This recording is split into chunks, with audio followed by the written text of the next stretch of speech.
Good morning. You are listening to UpReach, a morning devotional presented by the Church Street Church of Christ in Lewisburg, Tennessee, to encourage you as you face the opportunities and challenges of today. Let's begin this day together with some inspiring thoughts from God's holy word. Now faith is the substance of things hoped for, the evidence of things not seen. For by it the elders obtained a good testimony. By faith we understand that the worlds were framed by the word of God, so that the things which are seen were not made of things which are visible. By faith Abel offered to God a more excellent sacrifice than Cain, through which he obtained witness that he was righteous, God testifying of his gifts, and through it he, being dead, still speaks. Hebrews chapter 11, verses 1 through 4. In the great 11th chapter, the writer of the letter to the Hebrews says of Abel, "He, being dead, still speaks." Hebrews chapter 11, verse 4. This is true of many others as well. For many of us, it is true that though our parents are dead, they still speak.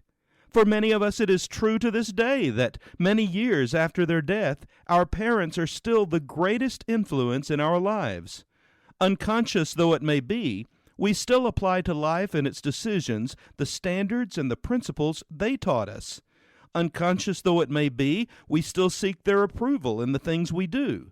God grant unto us to pass on to our children the heritage our parents passed on to us. Many a teacher, being dead, yet speaks. This is obviously true of a university teacher who may deeply impress his students with his own thought, and who may even establish a school of teaching which will last long after he is gone. But it is also true that the humblest teacher in the humblest school lives on in his or her pupils. A good teacher is always immortal in someone's life. Many times a friend, being dead, yet speaks. The influence of a great friendship is not terminated by death. When Charles Kingsley was asked the secret of the winsome purity of his own life, his answer was, thinking of F.D. Maurice, "I had a friend." The influence of a great friend is something which extends beyond even death.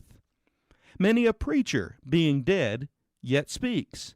No preacher ever knows what he is doing, nor does he ever know where his word is going, or how far it is reaching. But many, although they may never have told him so, owe their lives to the faithful preaching of some faithful preacher and man of God of whom the world at large has never heard, and many in the hour of temptation remember the words they heard. Every person leaves something of himself in the world. Every person, being dead, yet speaks. God grant that when we leave this world, we will leave something which still speaks for Jesus Christ. What about you today? Are you living your life in such a way that it is truly making an impact on the life of another? Why not ask God to use you today to make a difference for good in someone's life? This has been UpReach, a presentation of the Church Street Church of Christ in Lewisburg, Tennessee. I am Kyle Bolton, the pulpit minister at Church Street, and I would like to personally invite you to come and share times of Bible study and worship with us each week. We meet every Sunday at 9 o'clock a.m. for our morning worship, followed by our Sunday school for all ages at 10:15 a.m. Then we meet again at 6 o'clock p.m. for our evening worship. We also have a midweek meeting for devotion and Bible study on Wednesdays at 6:30 p.m. I hope to see you there. Have a blessed day.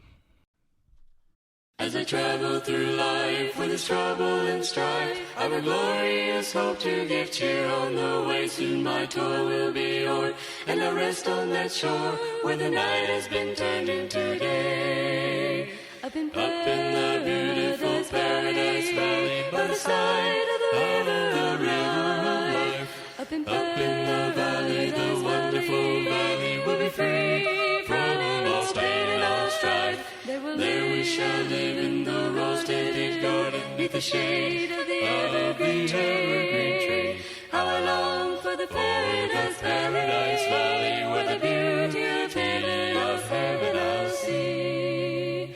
As I roam the hillside, or I listen to the tide, as I pluck the sweet flowers that grow in the dale, a faint picture is there of a land bright and fair, where parading